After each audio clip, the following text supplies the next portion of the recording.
How's it going, guys? My name is Zach with the Movie Castle, and today I'm going to be doing something a little bit different. Christmas is coming, as always, faster than you think. At the point of recording, it's a little bit more than a week away, so yeah, coming up. But anyway, I thought it'd be fun to talk about something that my family does as a tradition.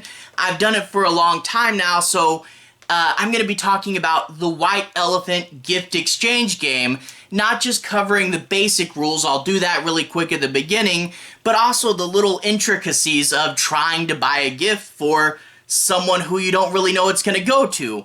A lot to think about there. But a few things going in. This game is played by a bunch of different households all over the place, so in turn a lot of house rules have come about. If you guys play the game differently than I do, I would love to hear about your house rules down in the comments. I'm going to be explaining the game how my family has always played it, but there are some variations. Secondly, I would love to hear White Elephant gifts that you've given or received that you either really liked and went over really well, or were absolute stinkers.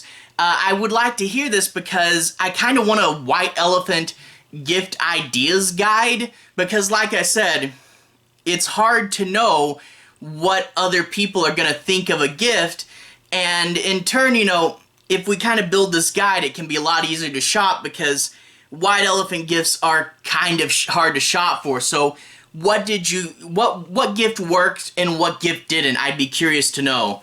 But anyway, without further ado, the rules. What is this game? How do you play it? Well, the White Elephant game is a gift exchange game. Basically, you get together to play the game and everybody brings a wrapped present. One present per player. They set their presents down in a single space, the draw pile, and then you count how many people are playing, and you put a number in a hat for every person. 1 to however many people there are. You draw the number, and that's the order you go in. Also, if there's a 6 and a 9, underline them, or that's going to be confusion for later. You put the numbers in the hat, you draw, and when it's your number, you get to get a present. You can either take from the draw pile, which number 1 is going to have to do, or you can look at other people's presents and steal one of them. Now, a present, when it's stolen, can have only a certain number of owners. At our house, it's always 3 owners, so 2 steals, 3 owners. And it is best to emphasize how many owners rather than how many steals, because otherwise people forget, like, the first guy didn't steal it, so if you say 3 steals, that's 4 owners. So I would just say number of owners. It's the easiest way to explain it. Anyway, if your present gets stolen, you essentially get to go again. You can't do a take back, so don't take the gift that just got stolen from you, and you can't take anything that's been stolen more than the number of times, 2 in our case. So if it's frozen, no more stealing, that person is stuck with the gift. But if you got stolen from one of the other gifts, or you draw a new gift. Those are your choices. And in turn, sometimes you can go on big, long stealing chains where one person steals from another, then they get up and they steal from another. And some rounds can last a little bit, and that gets really interesting. Everybody's presents get swapped, things get frozen, and it really, keeps the people in the game more. But anyway, when it's all resolved, the next person goes until they're at the very end, until everybody gets to go. And then a common house rule with us is that number 1 gets to go again unless his gift is frozen, and number 1 gets to swap gifts with someone that doesn't have a frozen gift. So that kind of puts him in a position of power, and it is an interesting thing. What number do you hope to get when playing the White Elephant? Do you want an earlier number where you have a better chance of unwrapping a present? Or a later number where you can see more of the gifts that are on the table? Like I said, it's simple. There's the gifts, pick one or steal. Pretty easy. But the intricacies of like what numbers are better, that is where it gets a little bit bigger. Now, I do want to say clarity is the key to having a good white elephant game. Let people know from the beginning if number one gets to go again. Let people know from the beginning how many people can own a gift until it's frozen. Make sure they know. And also, make sure everyone knows you're doing the game. You know, you want to make sure that everyone's prepared. I find the best solution for this is Thanksgiving. A lot of the crew that's going to be there on Christmas is also going to be there on Thanksgiving. Take that as a moment to organize the game and let everyone know you're playing. It's a good way to get everybody in there. Still though, if you're hosting the game, I would say keep a backup present or two. There's always going to be someone that shows up without it. Either someone brings their new girlfriend for Christmas, someone brings a good friend, someone you didn't think would come is able to come at the last minute. It's good to have a backup present. I know a lot of people play White Elephant super hardcore and they say, you didn't bring a present, you don't get a play. I always figure it's nice to have one. It's Christmas, the season of giving, but I get not having one. I would say though, buy something that you like, just in case you don't need the backup and then you just bought yourself something. But yeah, a backup is nice, not crucial though. Also, be very clear on the minimum and maximum money to spend. A lot of our White Elephant games, it's a minimum of $5, a maximum of $15. We don't want to go too big, although it is cool if you go bigger. That's the thing with the maximum, is the bigger the gift, the higher the stakes, and the more is on the line when you play the game. If you're doing this instead of Christmas presents in general, like I know some families do, make sure the max is pretty high and have some good stuff in there. A game with high maxes is high stakes, and that can get interesting. And of course, you'll always get some people that cheat and go beyond the maximum. That creates an uneven game, which it can be interesting watching some people fight over the way too expensive item. But still, that is cheating. Also, if you make your max too small, you'll find this anyway, a lot of the cool gifts are just right past the maximum line. Oh, I would like to get that. It's $5 too much. So bear in mind, that a small max, while it is less of a financial burden, it does prevent a lot of cool gifts from coming in. So bear that in mind when you decide your maximum, but also emphasize the minimum. If you don't have a minimum, especially if you also have younger people, you'll be amazed at all the cheap stuff that comes in. We had, at one of our parties, one of our cousins, she didn't know there was a minimum, and for whatever reason, her gift was a plastic lemon full of sugar, you know those things? No idea why she put that in there, but hey, she didn't know there was a minimum and that was her gift. And to this day, my family, whenever someone puts a bad gift in the White Elephant, always calls it a lemon. Yeah, make sure people know there's a minimum, because you do get sucky gifts in there if no one knows, oh, I had to spend more than $5 on it. I just bought you this lemon. So yeah, be clear about the minimum as well.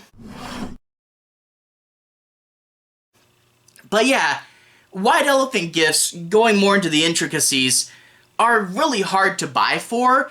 A lot of times you'll think you have a really good gift. For example, one year I got a make your own Monopoly set. It had a CD-ROM and a bunch of stickers, and the idea was you could print out your own fully customizable game of Monopoly. I thought it was super cool. No one wanted it. And that is sort of the thing with the White Elephant game, is you think you have the best gift ever, doesn't work, and that kind of sucks, And it's hard to buy, especially if there's a wide range of people. If there's little kids and adults, or older people even, their interests vary, and it's hard to think of a gift that's going to appeal to anyone. And I think it's kind of good if you can focus on a group, Okay, I can't think of a gift that appeals to everyone. if I can find a gift that appeals to at least 3 or 4 people, then the odds are that someone's gonna get it that likes it, you know? Even if it's not the initial person, if it's good enough for just those 3 or 4 people, they'll probably steal it. So there is a good bit of strategy, because you want to have a gift that people like, you know? There are a few things. One, food. That's going to be something that doesn't appeal to everyone. And when I was a kid, I kept wanting to put like massive amounts of candy in the game, and my mom had to keep going, no, there's a lot of old people on this side of the family, they cannot take that much sugar. So I never really was a fan of doing food in it, but then again, that does have appeal to a lot of people. Same deal with alcohol. A lot of people like to put in alcohol. The thing is, I find if there's a kid playing the game, somehow they are always going to be the one that unwraps the alcohol, and then someone has to steal it from them. It's one of those things that a lot of people like, but it really isn't for everyone. And me too, I don't drink, so whenever I get alcohol, I have to be like, this is really nice, I don't drink though, if someone wants to steal this, that'd be great. But don't worry, someone will steal it. Alcohol is really popular, someone's gonna take it, but I find that it's always someone that doesn't want it that unwraps it, or shouldn't have it that unwraps it, you know? So it is one of those things you kind of got to be careful for. Also, gag gifts, you know, intentional dummy prizes, things that you put in to open and it's a joke. I see some people that try to do that, some people that think, I'll put this in there, who's gonna get it, it's going to be so funny. I really wouldn't recommend that. A lot of people put a ton of effort into picking out the best white elephant present, and if they get something stupid and you're like, haha, it's a joke, they can really be salty about that. For example, one of our white elephants, someone put in from an antique store an antique hospital bedpan. It was apparently a really funny joke. I don't think my mom wound up with it, but she still talks about like, oh gosh, that was disgusting. Why would you put that in the game? So really, I would definitely recommend steering away from the dummy prizes. That being said though, if you're gonna do it, go hard. Make it something absolutely ridiculous. Because if you do a dummy prize but it's kind of soft, people are like, what is this? What were you thinking, you know? You have to go in and make it a really good prank. I still wouldn't recommend doing it. But if you're gonna do it right, you know? But yeah, one thing with this is it does get you to know people. You know, that's one thing that isn't talked about enough with gift giving, is it really forces you to think, how much do I know this other person? What would they like? You know, and it really, sadly, a lot of times make you realize how little you know someone. But over the years, you know, the first time you play the white elephant, it might be a little rocky. But once you play the white elephant year after year, you start to get to know that family, that group. You start to understand what they would like and what they wouldn't like. And it does help you get to know the family as a whole, trying to plan the gift that appeals to the most people, you know? I think that's pretty cool. So, yeah, try to pick a gift that resonates with the maximum amount of people. Now, I do want to talk a little bit about player etiquette. I mean, not to be too gripey, but there's a few things I think you really shouldn't do. For example, not paying attention. This should be really simple. When you get your number, remember it and pay attention to the game so you know when your turn's coming. Because you wouldn't believe how many times we're like, number 5, who has number 5? And it's someone in the back there just half asleep. It's like, pay attention please. You know, because we spend like 5 minutes trying to figure out who number 5 is. So know your number, pay at least a little attention, you know, stuff like that.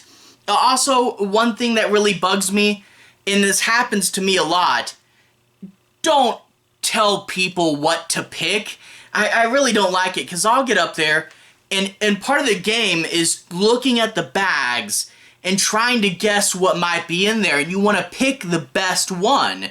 But I get people all the time, pick that one, you'll really like it. And half the time it's okay, but I don't like having that choice taken away from me. I want to choose what I pick, and then you get people that go, you should pick that one, and I'm like, now I don't want to pick it, but then you're a jerk if you don't pick it. Just don't tell people what to pick unless they're a kid going for the alcohol, which they will. Also, if you get something you don't like, don't be rude about it. And this happens way more than you think as well, where someone gets a gift they don't like and then they parade it around, you know, when someone's looking, see if they want to steal. Hey, you want to steal this? Yeah, hey, does anyone want to steal this? And it's like, you know, people work really hard trying to find the right gift, and it's amazing how often people openly just go, this gift sucks, does anyone want to steal it? And don't do that. That really is just kind of is sucky behavior. You know, I get wanting to say if someone, you know, can steal it, like, hey, I'm not really attached to this, but it's hard to send out those signals without sounding kind of jerk-like, you know? So yeah, like I said, a bunch of intricacies in this game, and it always is, and I think that's why I wanted to make this video, so hard to find a gift that's in the right price range and that you think a lot of people will like. And I think half the game is picking out the gift, half the game is the getting, half the game is seeing what you're going to get out of it. But I feel the other half of the game is beforehand, the giving, trying to pick the right gift and seeing how much someone will like the gift that you're going to give them, seeing who's going to wind up with it and hopefully that they like it, you know? And that's also a part, is seeing people's reactions and seeing, oh wow, that gift did really well, it got frozen, or oh wow, that gift did terribly, no one wanted it. And it is, you know, it's a game, the giving gets focused on, the getting gets focused on, but the giving, I think, is the much more intricate part, and that makes it really hard, you know? I have one of my white elephant gifts picked out. I kind of lucked out and found a good gift within the right price range, but I'm still, you know, it's waiting for the day of and hoping it does well, you know? So fingers crossed, get in there, hopefully it does good, but yeah, the anticipation, right? But anyway, again, I'd love to hear from you guys in the comments if you played this before. What are your house rules? What gifts worked and didn't? Yeah, I probably rambled on way too long about what is essentially a simple game, but I did want to sort of talk about it, you know? Anyway, have a good day. I'll see you guys again very, very soon. Big thank you to everyone who's liked and subscribed. If you want to see more, I'll put my Christmas playlist at the bottom. A lot of me talking about Christmas horror movies and stuff. Anyway, have a good day. I'll see you guys again very, very soon.